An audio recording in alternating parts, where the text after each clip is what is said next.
Senin zulmü çekin. Hadi. Türkiye'nin ayıbıdır bu. Hadi. Türkiye'nin ayıbıdır. Hadi dışarı. Bırakın beni. Ben gidemem. Arkadaşlar bak beni saldırmayın. Hayır. Halkın içinde halkın içinde ölüyor. Halkın ölüyor.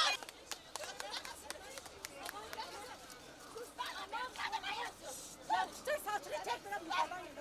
Anlasınız. Sen beni Sen ne yapıyorsun? Sen ne yapıyorsun? Boşaltıyorsun. Kısa yoktur.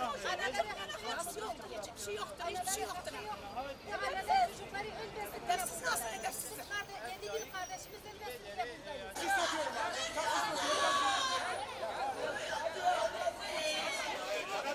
Bana doğru. Evet arkadaşlar boşaltın bu alanı. Boşaltın alanı.